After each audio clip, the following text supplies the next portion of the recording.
Claire Dawson had built a reputation that seemed almost impossible to challenge. As the executive assistant to Vincent Romano, CEO of Romano Global Holdings, she was known for flawless organization, unwavering professionalism, and an uncanny ability to anticipate every detail before anyone else noticed it. Board members often joked that the company could survive without electricity longer than it could survive a single day without Claire. She never missed a deadline, never forgot a meeting, and never allowed personal matters to interfere with her work. Yet behind her composed smile existed a woman who had carefully constructed invisible walls around her life. She declined invitations to company dinners, avoided conversations that drifted toward family or relationships, and always found polite excuses to leave before anyone could ask too many personal questions. To her colleagues, she simply appeared private and intensely dedicated. None of them realized that every evening she returned to a life ruled by fear, manipulation, and emotional scars that had slowly become impossible to hide. On the morning of the quarterly board meeting, the atmosphere inside Romano Global's headquarters buzzed with anticipation. Investors expected record-breaking financial results. Department heads rehearsed their presentations one final time, and assistants hurried through the hallways carrying reports and coffee. Claire arrived earlier than everyone else, as she always did. Arranging presentation materials with practiced precision, she double-checked every document, synchronized every digital display, and confirmed each executive's schedule before quietly taking her place near the conference room entrance. At first glance, nothing seemed unusual. However, beneath the carefully applied makeup on the left side of her face was a dark bruise stretching from her cheekbone toward her jaw. The long sleeves of her tailored navy blazer concealed additional marks scattered across her wrists and forearms. She moved slightly slower than usual, suppressing every wince whenever she reached for a folder or adjusted the projector. Every movement reminded her of the violent confrontation she had endured only hours earlier. When the board members began arriving, subtle glances immediately drifted toward Claire's face. Although everyone respected her professionalism enough not to stare openly, whispers spread almost instantly around the room. One director quietly asked whether she was feeling ill. Another wondered if she should postpone the meeting and see a doctor. Claire answered each question with the same carefully rehearsed smile. "I slipped on the stairs this morning," she explained lightly. "It looks much worse than it actually is." The explanation sounded simple, even believable on the surface. Yet something about her delivery felt rehearsed rather than natural. She never met anyone's eyes for more than a second before redirecting the conversation back to business. Most people accepted her answer because they respected her privacy. But a lingering sense of discomfort remained in the room. When Vincent Romano entered, the atmosphere shifted immediately. His reputation as one of the youngest and most successful CEOs in the industry had been built upon exceptional discipline, razor-sharp instincts, and an almost unsettling ability to notice details everyone else overlooked. Tall, impeccably dressed, and rarely expressive, Vincent projected calm authority without raising his voice. Employees often described him as intimidating rather than unkind because he demanded excellence while revealing very little about himself. As he walked toward his seat at the head of the polished conference table, his attention briefly swept across every executive before stopping on Claire. His eyes narrowed almost imperceptibly. Most people saw makeup covering a bruise. Vincent noticed something entirely different. He observed the faint swelling beneath her left eye, the tiny hesitation before she lifted a heavy binder, and the way she instinctively flinched whenever someone passed too close behind her. More importantly, he noticed that Claire, a woman who normally maintained perfect posture and effortless confidence, kept her shoulders tense as though expecting another blow at any moment. Experience had taught Vincent that body language often revealed truths words tried desperately to bury. The meeting proceeded according to schedule. But Vincent found himself distracted in ways that almost never happened. Financial projections, expansion strategies, and shareholder discussions continued around him while his attention repeatedly returned to Claire. Despite obvious pain, she flawlessly distributed documents, coordinated presentations, answered unexpected questions, and quietly resolved technical issues before anyone else even realized they existed. Her professionalism never cracked. Yet every few minutes she unconsciously touched the edge of her sleeve, as though checking whether it still concealed the bruises beneath. Several directors exchanged concerned looks throughout the meeting. During a short break, one of them approached Claire again. "Are you absolutely certain you're all right?" he asked gently. "That bruise looks serious." Claire forced another reassuring smile. "I appreciate your concern.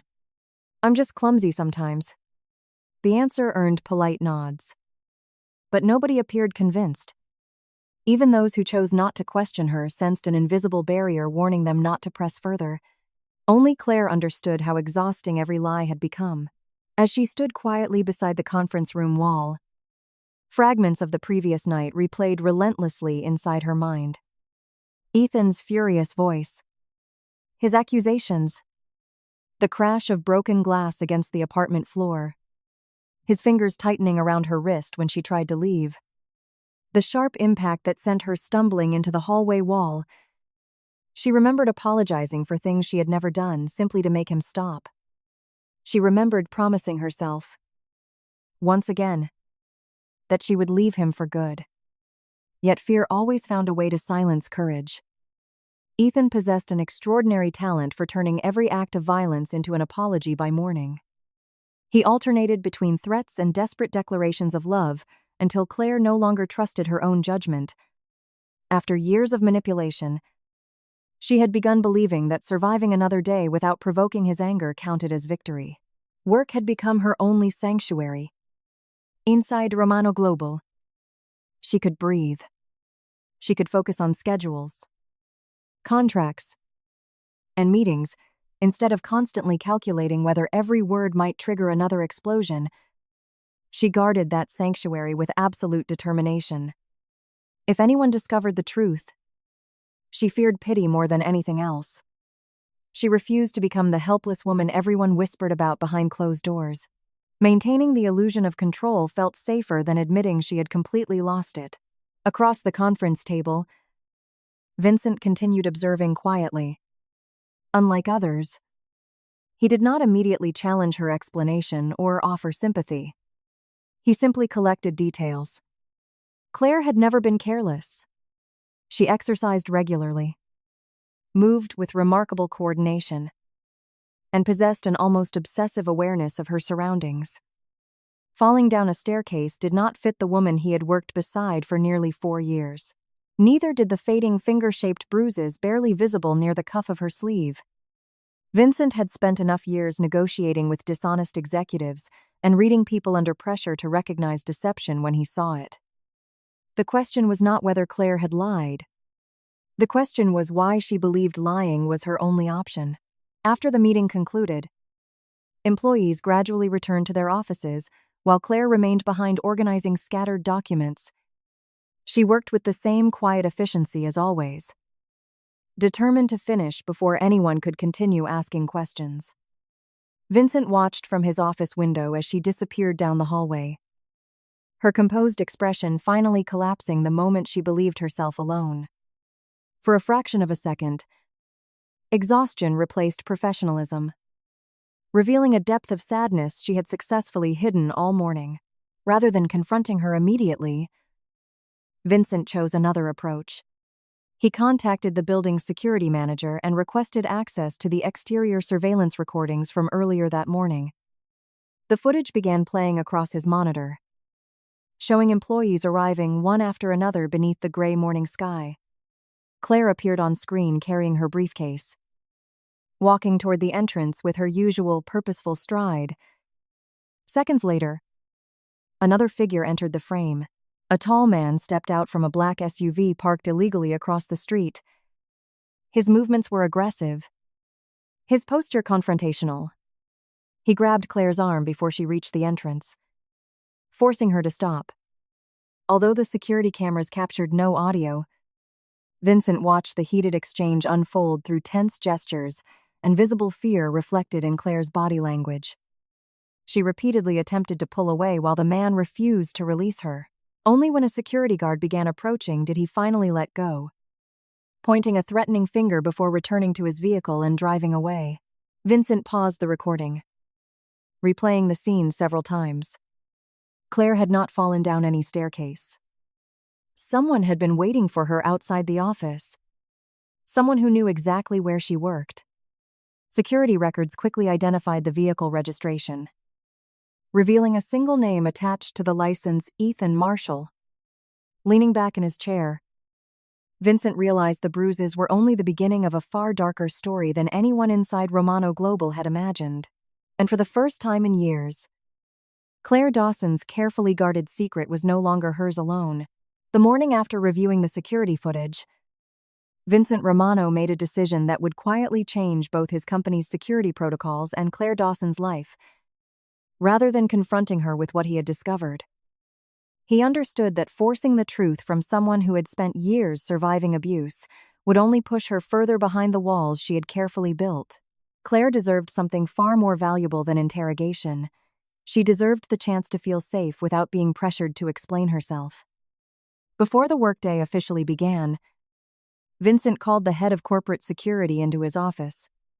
He instructed him to increase surveillance around the building, assign plainclothes security officers to monitor the surrounding streets during arrival and departure times, and quietly document any suspicious activity involving a man named Ethan Marshall. The orders were delivered as routine security upgrades following concerns about executive safety, ensuring that no one, especially Claire, would suspect she had become the center of the operation. Vincent emphasized one condition above all else: Claire was never to feel watched. She had spent too much of her life being controlled. Protection should never resemble another prison. Within days, subtle changes began appearing around the office. Security personnel who had previously remained inside the lobby now casually patrolled the parking garage and nearby sidewalks. The company arranged reserved parking spaces closer to the entrance for senior staff, allowing Claire to walk a much shorter distance from her car to the building. Drivers transporting executives received revised schedules that staggered arrival times, making it nearly impossible for anyone outside to predict Claire's routine. Additional cameras were installed near the employee entrance under the explanation of upgrading outdated equipment. Every adjustment appeared ordinary, almost forgettable. Yet each one formed part of a carefully designed shield surrounding a woman who had no idea how many invisible hands were working to keep her safe. For the first time in weeks, Ethan found himself unable to approach Claire. On 2 separate mornings, security officers casually appeared nearby before he could reach her. Another afternoon, a patrol vehicle slowly drove past the sidewalk where he had been waiting, forcing him to leave before Claire exited the building. Vincent never mentioned these incidents, but detailed reports landed on his desk every evening. Ethan continued circling the office like a predator searching for another opportunity. Yet every attempt failed before it truly began. Vincent recognized a dangerous pattern common among controlling abusers. When they realized they were losing control, they often became more desperate, more manipulative, and sometimes more violent. Waiting for Ethan to disappear on his own was not a strategy Vincent was willing to gamble on. Although Claire remained unaware of the full extent of the protection surrounding her, she noticed something she could not quite explain. The uneasy feeling that someone was constantly watching her slowly began to fade. She no longer saw Ethan's familiar black SUV parked across the street. The anonymous text messages that had once arrived throughout the workday became less frequent. Walking from the building to her car no longer felt like crossing a battlefield. She couldn't identify why everything suddenly seemed quieter.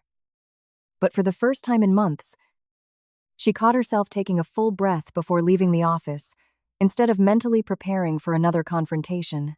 Vincent chose not to become the obvious hero in her life. Instead, his concern appeared through quiet gestures so ordinary that they never demanded gratitude. One rainy morning, Claire arrived earlier than usual after skipping breakfast, because she had overslept following another restless night. As she settled behind her desk, she found a warm cup of coffee and a paper bag containing a spinach and cheese croissant waiting beside her keyboard. There was no note, no signature, and no indication of who had placed them there. Assuming one of the assistants had mistakenly delivered someone else's order, she asked around the office. But no one claimed responsibility. The same thing happened 2 days later. This time, the breakfast included a bowl of fresh fruit instead of pastries. A week after that, the coffee had been replaced with herbal tea. Claire frowned slightly as she looked at the tray. Years earlier, she had casually mentioned during a staff lunch that too much caffeine made her migraines worse. She had completely forgotten saying it. Someone else clearly had not. Watching discreetly from his office through the glass walls overlooking the executive floor, Vincent allowed himself a faint smile when he saw Claire hesitate before taking the first sip. During years of working together, he had unintentionally learned countless small details about her. She disliked overly sweet coffee. She preferred apples to oranges. She always skipped lunch whenever quarterly reports were due unless someone reminded her. She unconsciously rubbed her temples whenever stress triggered headaches. None of those observations had seemed important until now. Caring for someone, Vincent realized, rarely required grand declarations. Sometimes it began simply by remembering the little things everyone else overlooked. Claire initially reacted with suspicion. Experience had taught her that kindness often came attached to hidden expectations. Ethan had mastered that cycle perfectly. After every cruel insult came expensive flowers. After every humiliating argument came extravagant gifts accompanied by promises that he would change. His affection had never been genuine. It had been another tool for maintaining control. Because of those memories, every thoughtful gesture now triggered uncertainty instead of comfort. She found herself wondering whether someone expected repayment, whether they wanted something from her, whether accepting help meant surrendering independence. The fear lingered even when logic suggested otherwise. One evening, after everyone else had left the office, Vincent noticed Claire still working beneath the soft glow of her desk lamp. Financial reports covered every available surface. Yet her concentration had drifted somewhere far beyond spreadsheets and presentation slides. She looked exhausted. "You've been here since 6 this morning," Vincent observed gently as he approached. She offered a tired smile. "I just want tomorrow's investor presentation to be perfect." "It already is. I can still improve it." "You've improved it 5 times. Claire laughed quietly despite herself. "I suppose that sounds a little obsessive." "It sounds like someone who doesn't know when to stop carrying the weight of the world." The words lingered between them longer than either expected. For several moments, neither spoke. Finally, Vincent pulled out the chair opposite her and sat down. "You don't have to answer if you don't want to," he said carefully. "But I'd like to ask you something." Claire looked up cautiously. "Have you always believed everything is your responsibility?" The question surprised her. No one had ever asked it before. Instead of answering immediately, she stared down at her folded hands. When she finally spoke, her voice carried years of quiet exhaustion.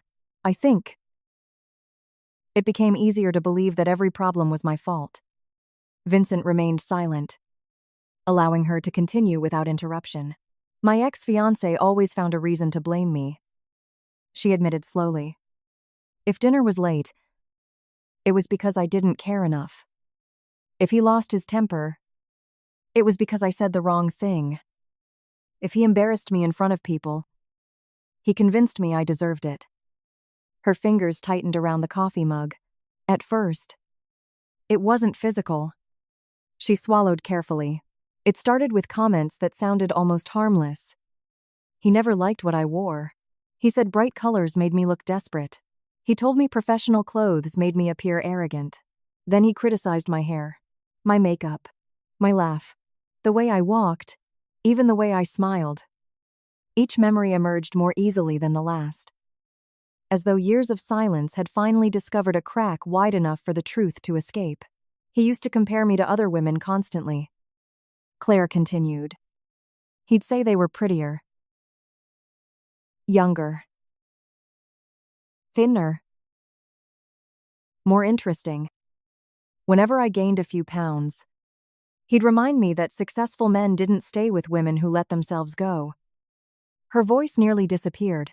I stopped eating properly for months. Vincent felt anger rising inside him, but his expression remained calm. Claire wasn't finished. He checked my phone every night. He decided which friends were bad influences. He convinced me my family didn't really care about me. Eventually, I stopped seeing almost everyone because arguing became exhausting. She laughed bitterly. The strange part is that none of it happened all at once. If someone had treated me that way on our first date, I would have walked away immediately. But little by little, he convinced me I wasn't smart enough, attractive enough, or strong enough to survive without him. A long silence settled over the room. Vincent finally spoke. He lied. Claire looked at him uncertainly. About all of it. She blinked, as though hearing those words for the first time. You are intelligent.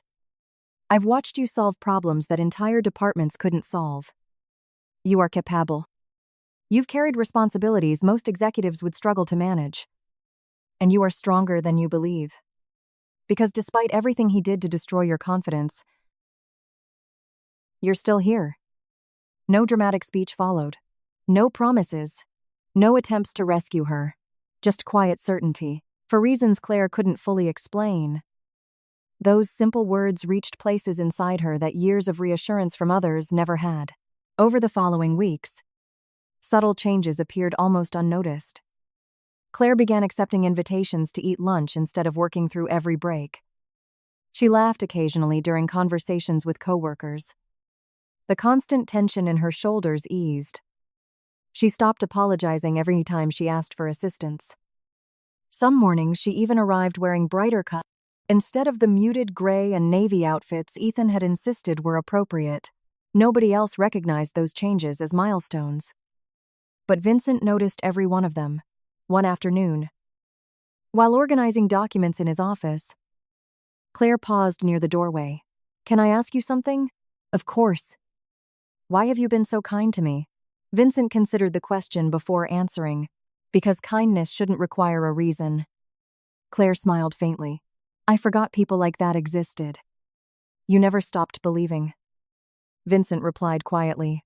You only stopped expecting to find them. For the first time in years, Claire left the office that evening without immediately looking over her shoulder. She didn't realize that 2 discreet security officers remained nearby until she safely drove away. Nor did she know Vincent watched from his office window until her car disappeared beyond the city lights. He wasn't trying to become the hero of her story. He simply wanted to give her something Ethan had stolen long ago, the ordinary peace of feeling safe enough to imagine a future again. And without either of them realizing it, that quiet foundation of trust was slowly becoming the beginning of something far deeper than either had planned.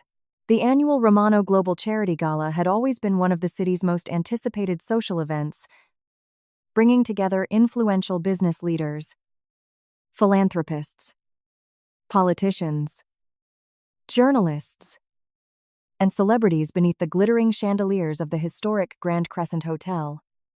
Every detail reflected elegance. From the sweeping floral arrangements of white orchids and ivory roses to the crystal glasses that shimmered beneath the warm golden lights.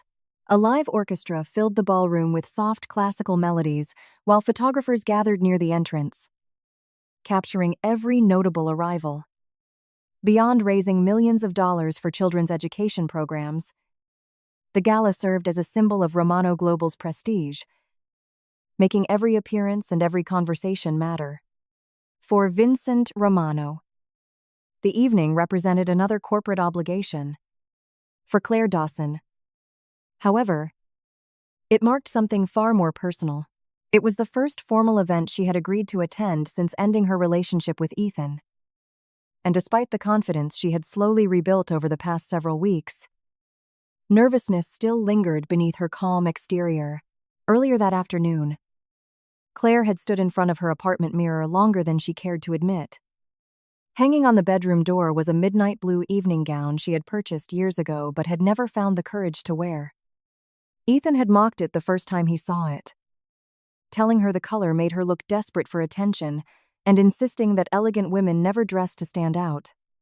Instead, he had persuaded her to choose dull, conservative outfits that allowed him to remain the center of every room they entered together. For years, she had accepted those opinions as truth until they quietly became her own. As she gently lifted the gown from its garment bag, old memories tried to convince her to put it away again. Her reflection seemed to echo Ethan's familiar criticism. Too bold. Too noticeable. Too much. She closed her eyes, took a slow breath, and remembered Vincent's quiet words from weeks earlier. He lied. The memory settled her racing thoughts. Instead of returning the dress to the closet, Claire slipped into it. The deep sapphire fabric flowed gracefully to the floor, its elegant silhouette highlighting confidence she had forgotten she possessed. She styled her hair in soft waves, chose understated jewelry, and applied only enough makeup to enhance rather than conceal. For the first time in years, she looked into the mirror without immediately searching for flaws. She still saw traces of uncertainty, but she also recognized something new, a woman beginning to reclaim herself. When Claire entered the ballroom that evening, conversations briefly slowed as guests admired the sophisticated figure crossing the marble floor. Several executives who had only known her through board meetings barely recognized the composed woman smiling politely beside the reception area. Compliments followed almost immediately. "You look incredible tonight. Claire. That dress is absolutely stunning. I've never seen you outside the office before." Each kind remark felt unfamiliar. She accepted them with modest gratitude, still uncomfortable being the center of attention. Yet each sincere compliment quietly weakened another piece of the insecurity Ethan had spent years building. Across the ballroom, Vincent Romano paused in conversation with several investors the moment Claire entered. Although his expression remained characteristically composed, those who knew him well noticed the subtle shift in his attention. Claire carried herself differently tonight. The guarded posture that had defined her for so long had softened. She no longer appeared like someone trying to disappear into the background. Instead, she walked with quiet dignity, not demanding attention, yet no longer afraid of receiving it. Vincent crossed the room after finishing his conversation. "You look beautiful," he said simply. Claire smiled, slightly embarrassed. "I almost didn't wear this. I'm glad you changed your mind." His response contained neither exaggerated admiration nor flirtation. It sounded like a simple observation, honest enough that she believed every word. The evening unfolded smoothly for nearly 2 hours. Charity auctions exceeded expectations. Speeches inspired generous donations, and laughter filled the ballroom. Claire gradually relaxed, joining conversations with department heads and board members she had previously kept at a professional distance. For the first time since anyone could remember, she looked genuinely happy. Then the ballroom doors opened. At first, only a few guests glanced toward the entrance. Seconds later, whispers spread through the crowd. A tall man wearing an expensive black tuxedo strode confidently across the marble floor, despite not appearing on the official guest list. His sharp features, calculated smile, and determined stride immediately captured Vincent's attention. Claire froze. Every ounce of color drained from her face. Her breathing became shallow. She recognized him before anyone spoke his name. Ethan Marshall. For weeks he had failed to approach her outside the office. Tonight he had found another stage. Without invitation, Ethan crossed directly toward Claire as though hundreds of distinguished guests simply did not exist. "There you are," he announced loudly enough for nearby conversations to stop. Claire instinctively stepped backward. "What are you doing here?" "I came to see how quickly you replaced me." Several guests exchanged confused looks. Claire lowered her voice. "This isn't the place." "Oh, I think it's exactly the place." Ethan laughed mockingly as more people turned to watch. So this is the famous Romano Global Gala. He looked Claire up and down with exaggerated amusement. Interesting dress. I guess sleeping your way into executive circles really improves your wardrobe. The words landed like a slap across the silent ballroom. Nearby conversations stopped completely. Journalists standing near the entrance immediately raised their cameras. Claire's heartbeat pounded in her ears. She knew this version of Ethan. The charming smile, the confident voice, the carefully chosen insults disguised as jokes. Years earlier, she would have apologized simply to end the scene. Tonight, she remained silent, struggling against memories threatening to drag her backward. Ethan stepped even closer. I warned everyone she was ambitious. He gestured casually toward Vincent. Looks like she found herself a richer fiancé this time. A ripple of uncomfortable murmurs spread among the guests. Several executives frowned openly. Board members who had worked beside Claire for years exchanged skeptical glances. None of Ethan's accusations matched the woman they knew. Claire finally found her voice. Leave. Why? He smiled cruelly. Afraid they'll discover who you really are. He leaned closer. Tell them how you begged me not to leave. Tell them how pathetic you were. The familiar psychological manipulation crashed into Claire like a wave. For one terrifying moment, the confidence she had rebuilt seemed ready to collapse. She remembered every insult, every apology she had made for things that were never her fault. Every night she questioned her own worth because Ethan had convinced her she possessed none. Her hands began trembling. Ethan noticed immediately. There it is, he thought. She's still afraid, satisfied. He reached for her wrist. His fingers closed tightly around it. You always run away when people hear the truth. Claire gasped softly as old panic flooded her body. The ballroom fell completely silent. Then another hand firmly wrapped around Ethan's wrist. Take your hand off her. Vincent Romano's voice remained calm. That calmness somehow carried far more authority than shouting ever could. Ethan slowly turned. And you must be the billionaire playing hero. Vincent didn't release his stare. I'll repeat myself once. Take your hand off. Yeah. Something in Vincent's unwavering expression finally convinced Ethan to loosen his grip. Claire immediately stepped backward, instinctively moving closer to Vincent. He noticed. So did everyone else. Ethan laughed sarcastically. Congratulations. You rescued your assistant. I hope she's worth the promotion. Vincent's expression never changed. The only thing you've accomplished tonight is proving exactly who you are. Oh, you publicly harassed a woman who asked you to leave. You ignored her refusal. You grabbed her without consent. And you chose to do all of it in front of hundreds of witnesses. Several journalists immediately lowered their cameras long enough to exchange surprised looks.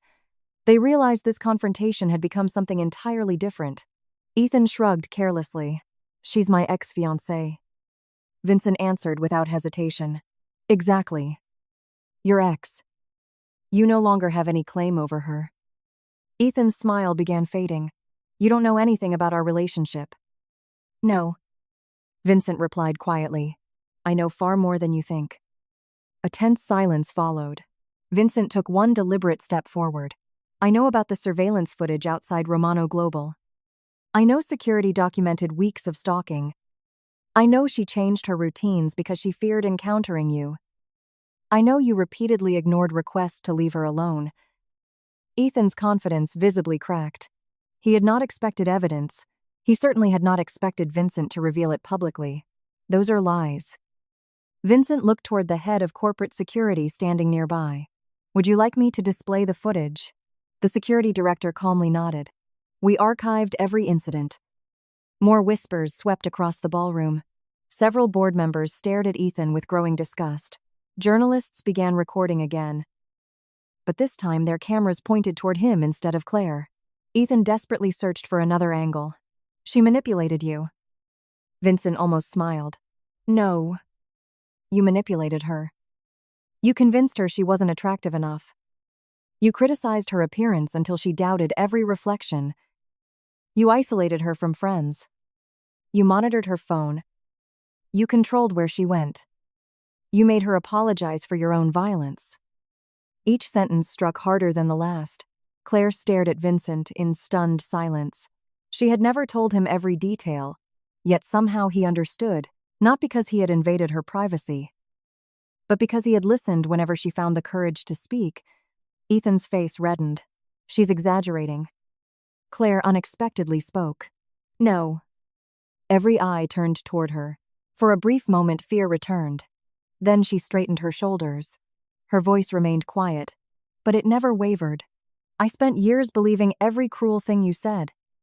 I believed no one else would ever love me. I believed every bruise was somehow my fault. I believed surviving another day with you meant I should be grateful." She looked directly into Ethan's eyes. "I don't believe those lies anymore." The ballroom remained completely still. Claire continued, "You called me ugly until I stopped looking in mirrors. You mocked my weight until eating became something I feared. You criticized my clothes until I forgot what I actually liked. You isolated me from everyone who cared about me. And every time you apologized—" Her voice caught briefly. "I wanted so badly to believe you." Tears shimmered in her eyes. None of them fell. "I'm done apologizing for surviving you." A wave of applause unexpectedly erupted from one side of the ballroom. One executive stood, then another. Soon dozens of guests applauded openly. Not for drama, not for scandal, but for courage. Ethan looked around in disbelief. The sympathy he expected had vanished. People weren't questioning Claire. They were judging him. Reporters scribbled notes furiously. Camera flashes illuminated his increasingly panicked expression. A board member stepped beside Vincent. "Mr. Marshall." His voice carried unmistakable authority. "You were not invited. You've disrupted a charitable event. You've harassed one of our employees. Security will escort you out immediately." Two security officers approached calmly. Ethan looked toward Claire one final time. "This isn't over." Before Claire could react, Vincent answered, "Actually, it is." His tone remained almost conversational. "Our legal department has already documented every incident involving you. From this moment forward, any attempt to contact Claire will be treated as harassment. You'll communicate through attorneys. And if you come near Romano Global property again—" He paused just long enough for every person in the ballroom to hear. "You won't be leaving through the front entrance." The security officers positioned themselves beside Ethan. For the first time all evening, he appeared genuinely uncertain. Without another word, they escorted him across the ballroom. Hundreds of eyes followed him. Nobody defended him. Nobody questioned Claire. Nobody believed his accusations. The man who had spent years humiliating another person walked through a corridor of silent judgment, stripped of the control he had always mistaken for strength. As the ballroom doors closed behind him, applause filled the room once again, longer this time. Louder, carrying not celebration of scandal but admiration for resilience. Claire stood motionless, overwhelmed by emotions she could barely identify. For years she had imagined this confrontation ending with her humiliation, convinced Ethan would always possess the power to reduce her to the frightened woman she once was. Instead, the opposite had happened. Before the city's most influential audience, Ethan had destroyed his own carefully crafted image. His cruelty had been exposed not through revenge, but through his own actions. Standing beside Vincent, surrounded by colleagues who looked at her with respect rather than pity, Claire realized something profound. The man who had spent years convincing her she was powerless had just discovered, in the most public way imaginable, that he had lost every ounce of power over her. And as the orchestra quietly resumed its music and conversations gradually returned to the ballroom, the charity gala would be remembered not only as the most successful fundraiser in Romano Global's history, but also as the night one woman's silence finally ended and one abuser publicly unraveled before the entire world. The ballroom remained filled with emotion long after Ethan was escorted from the charity gala. Conversations gradually resumed. But the atmosphere had changed in a way no one could have anticipated. Only minutes earlier, The room had witnessed the painful unraveling of years of emotional abuse. Now, an overwhelming sense of admiration surrounded Claire Dawson. Guests who had previously known her only as Vincent Romano's efficient executive assistant suddenly saw something far greater, a woman whose quiet resilience had survived years of manipulation without destroying her compassion or professionalism. Journalists lowered their cameras.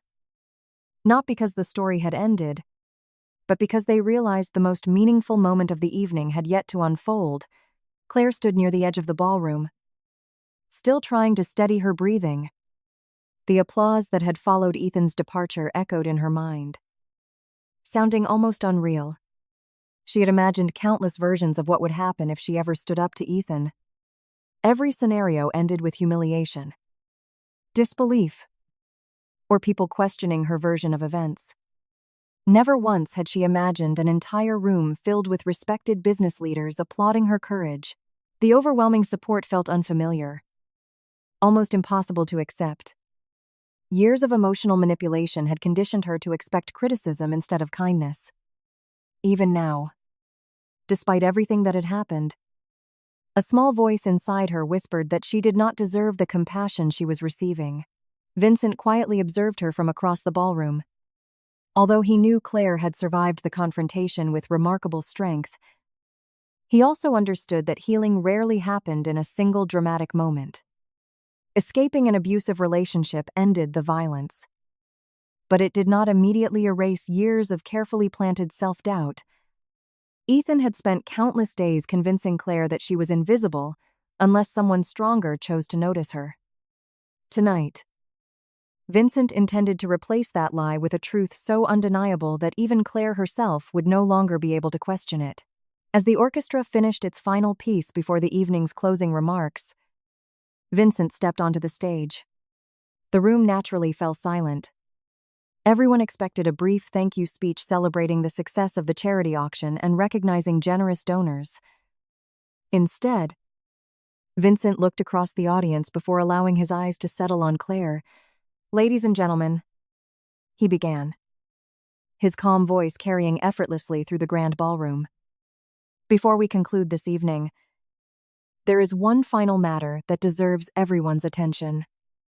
Guests turned toward the stage with quiet curiosity. "Tonight, many of you witnessed courage." He paused briefly. "You witnessed someone refuse to surrender her dignity despite being confronted by a painful chapter of her past." Claire immediately realized he was speaking about her. Instinctively, she lowered her gaze. Vincent continued, "However, courage did not begin tonight. It began years ago." The room remained completely silent. For the past 7 years, Claire Dawson has served Romano Global with extraordinary commitment. His words appeared simple at first, yet each sentence carried genuine respect rather than corporate formality. Most people recognize leadership because it occupies the corner office. They recognize success because it appears in annual reports. They recognize executives because their names appear beneath headlines. He smiled faintly. But every successful organization also depends upon people whose work is almost invisible. People who solve problems before anyone realizes they exist. People who carry impossible workloads without asking for recognition. People who remain calm while everyone else loses theirs. My company would not be where it is today without one of those people." He looked directly toward Claire. "Her name is Claire Dawson." A ripple of applause spread through the ballroom. Vincent gently raised one hand, signaling that he had more to say. "When I became CEO, I inherited countless reports explaining our financial position.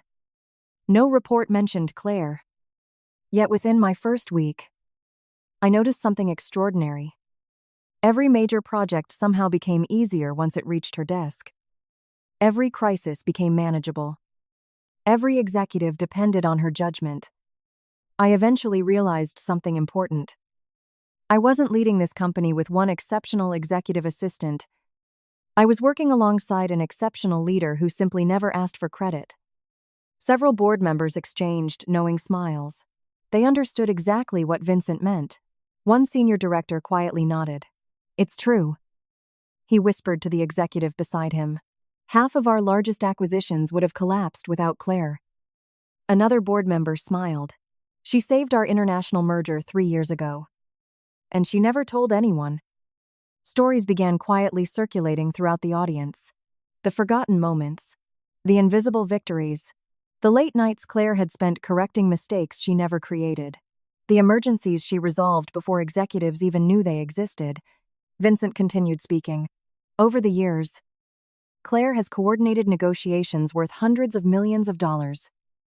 She has protected confidential information with absolute integrity. She has mentored new employees without being asked. She has sacrificed weekends, holidays, and countless evenings because she believed our success mattered. He paused once more, and through all of that, she never once requested applause. Claire felt tears gathering in her eyes, not because of embarrassment, because every word represented something she had quietly convinced herself no one had ever noticed. For years, she believed her value depended entirely upon pleasing other people. Tonight, someone was recognizing her for simply being herself. Vincent reached into the inside pocket of his tuxedo jacket and removed a sealed envelope. Several months ago, the board of directors and I began discussing the future leadership structure of Romano Global NO. Curious whispers filled the room. We unanimously agreed that one promotion had been overdue for far too long. Claire looked up, confused. Vincent smiled warmly. Effective immediately. Claire Dawson is promoted to Chief Executive Operations Officer. For several seconds, absolute silence filled the ballroom. Claire blinked. Surely she had misunderstood. Then the room erupted. Thunderous applause echoed beneath the crystal chandeliers. Guests rose from their seats one after another. Board members stood. Department directors stood. Employees stood. Even journalists lowered their cameras long enough to applaud. The standing ovation continued far longer than anyone expected. Claire covered her mouth with trembling hands. She couldn't move. She couldn't speak. She simply stared at Vincent in complete disbelief. He stepped down from the stage and walked toward her, stopping only a few feet away. He held out the envelope. "You earned this years ago." His voice remained quiet enough that only Claire could hear. "I apologize for taking so long to make it official." Claire's hands trembled as she accepted the promotion letter. No words came. She laughed softly through tears she no longer tried to hide. "I don't know what to say." "You don't need a speech. You've already spent years proving why you deserve it." The applause continued. Several executives approached to congratulate her personally. "You've earned every bit of this. No one deserves it more. We've been waiting for this announcement." Employees who had worked beside Claire for years embraced her warmly. Many admitted they had expected this promotion long before tonight.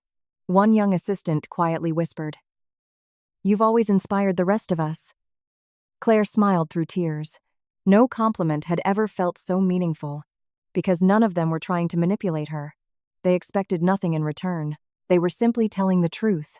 As the evening gradually drew to a close, guests returned to conversation celebrating both the charity's success and Claire's remarkable promotion. Photographers continued documenting the event. But Claire quietly slipped away from the ballroom, needing a moment to breathe. She stepped onto the hotel's private balcony overlooking the glittering city skyline. A cool evening breeze carried away the lingering tension she had been holding inside for years. She rested both hands against the stone railing and watched thousands of lights stretching across the city below. After a few minutes, Vincent joined her. Neither spoke immediately. The silence felt peaceful rather than uncomfortable. Eventually, Claire laughed quietly. "This morning I thought surviving tonight would be enough." Vincent leaned casually against the railing. "And now, I feel like my entire life changed in a single evening." It didn't. She looked at him curiously. It changed little by little. He smiled. "Tonight you simply noticed." Claire considered his words. "I spent years believing Ethan. I believed every criticism. I believed beauty determined whether I deserved respect. I believed confidence belonged to other women." She looked down at her hands. "Sometimes I still hear his voice." Vincent nodded thoughtfully. "That's normal." He repeated those lies for years. It takes time for truth to become louder. Claire remained quiet. After a moment, Vincent continued. May I tell you something I've learned? She nodded. The strongest people I've ever met rarely looked powerful. They weren't fearless. They weren't perfect. They carried scars. They doubted themselves. They cried. They failed. But every morning, they chose to stand up again. He turned toward her. Strength has never been measured by appearance. It's measured by what survives after someone tries to convince you that you're nothing. Claire felt another wave of emotion rise inside her. Ethan always made me believe I was broken. Vincent shook his head gently. No.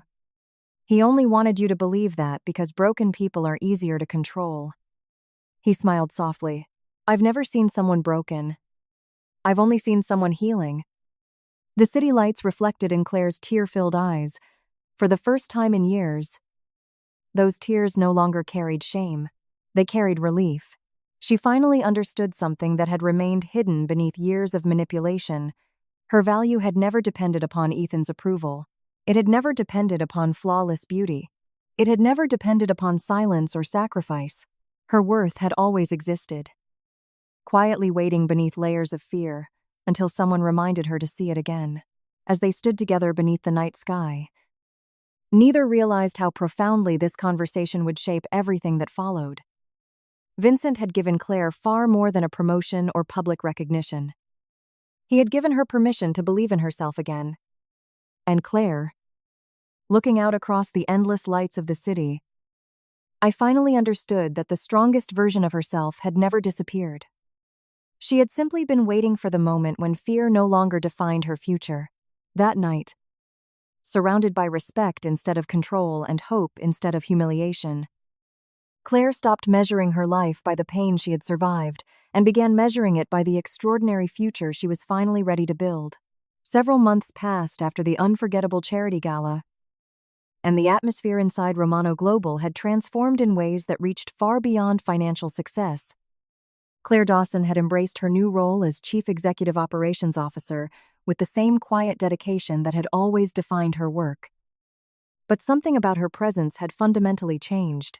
The woman who once apologized before expressing an opinion now led executive meetings with calm confidence and thoughtful authority. She no longer avoided eye contact during difficult conversations or questioned whether her ideas deserved to be heard.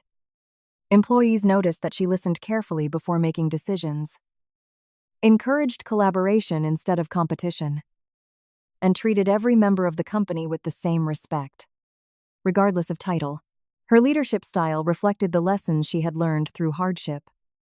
Rather than leading through fear or intimidation, she created an environment where people felt safe enough to speak honestly, admit mistakes, and ask for help without worrying that vulnerability would be used against them. Those qualities quickly earned admiration from the board of directors, senior executives, and employees throughout the organization, proving that genuine leadership was measured not by authority alone, but by the trust it inspired in others.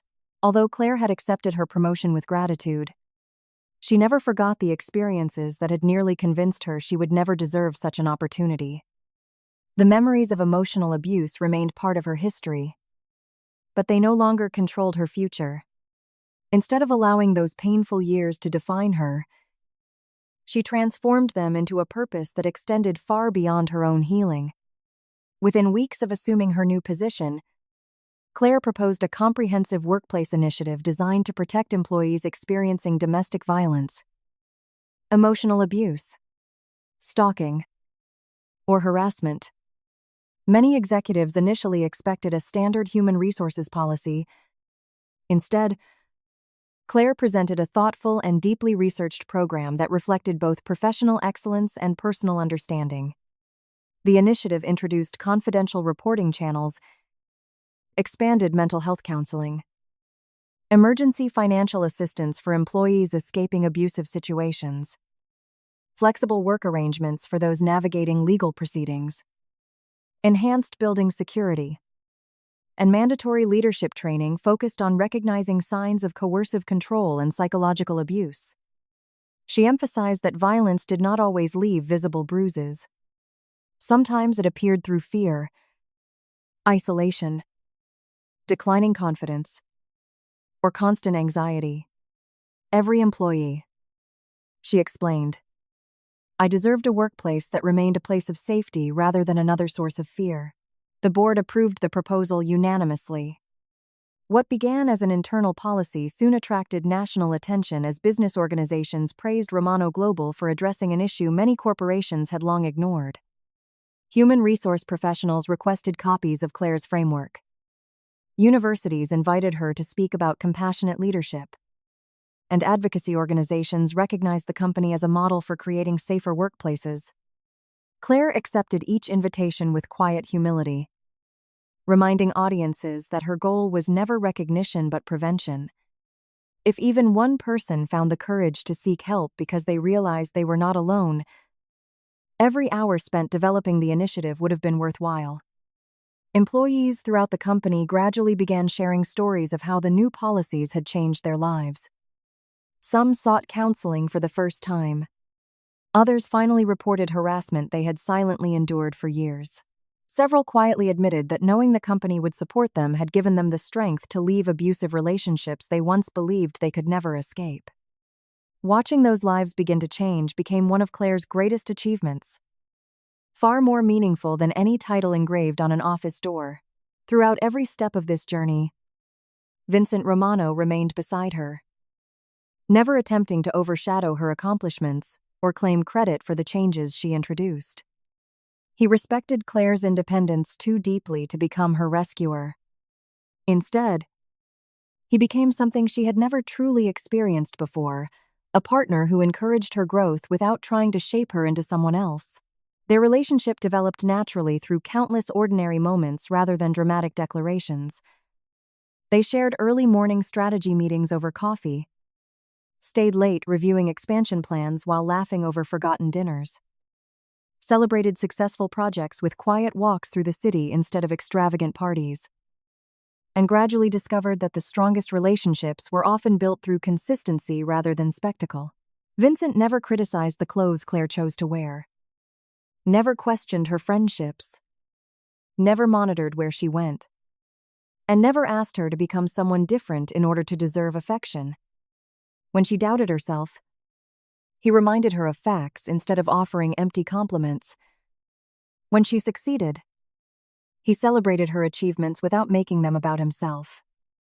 When difficult memories resurfaced, he listened without trying to erase them. His love never demanded that she forget her past. It simply refused to let that past determine her future.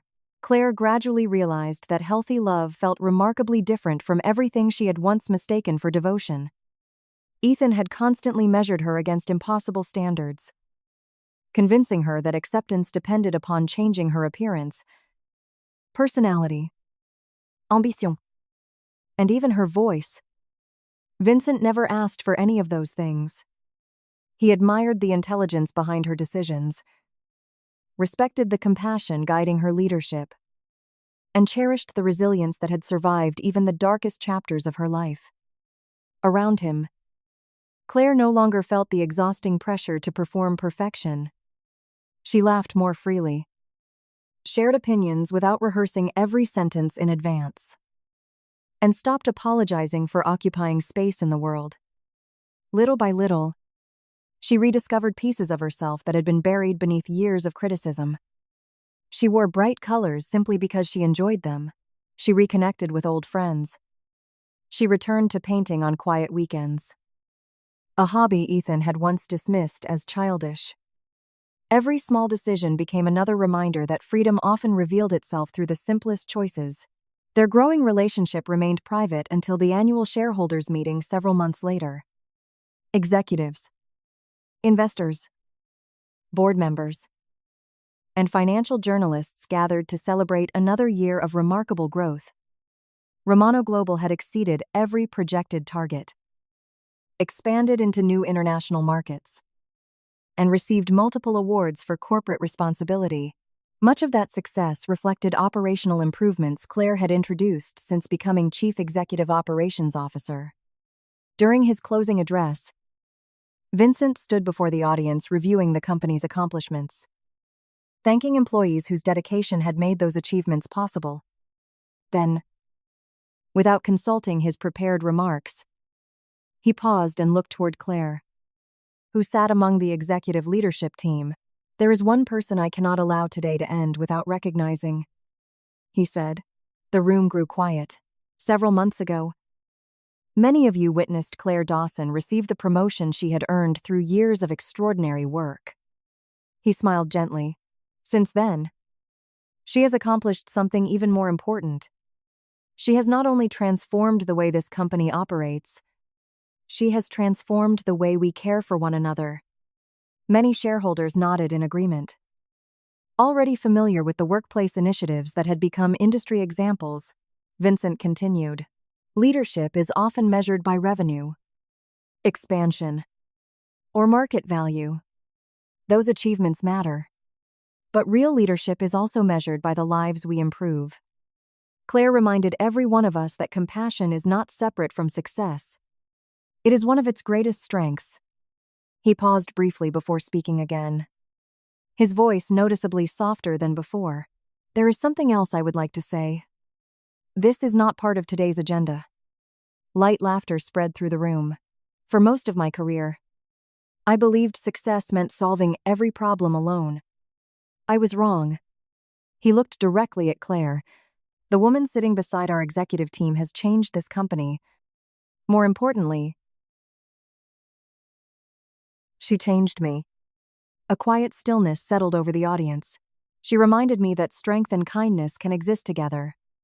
She taught me that listening often requires more courage than speaking, and without ever trying. She healed a heart I didn't realize had spent years hiding behind work. Claire's eyes widened in surprise.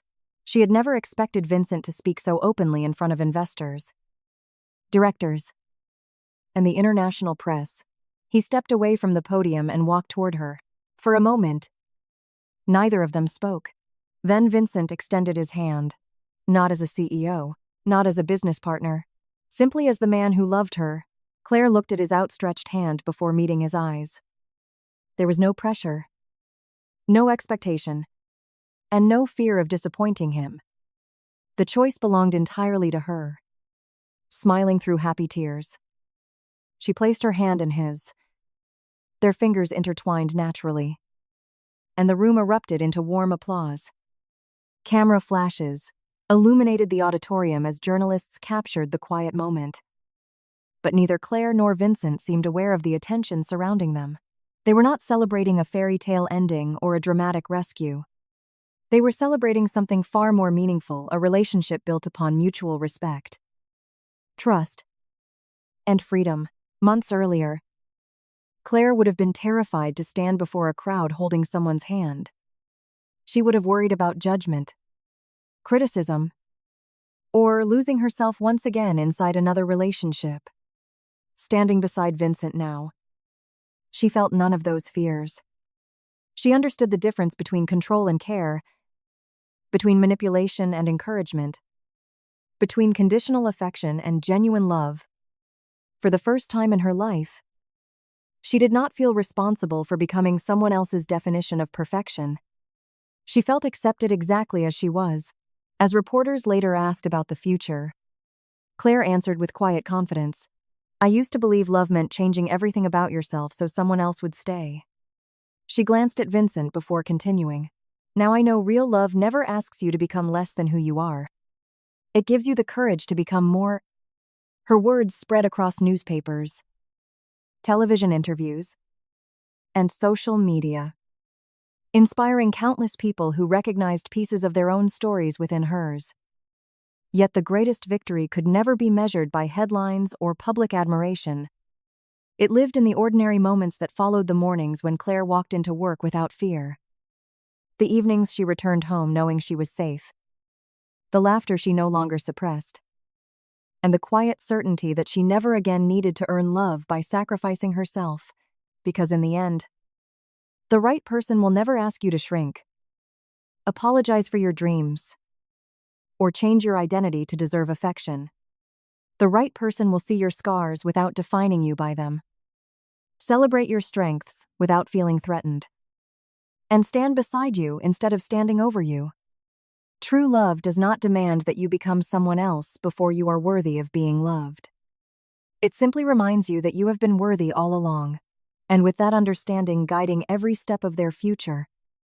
Claire and Vincent walked forward hand in hand, not because one had saved the other, but because together they had built a life founded on respect, equality, and a love that allowed both of them to become the very best versions of themselves.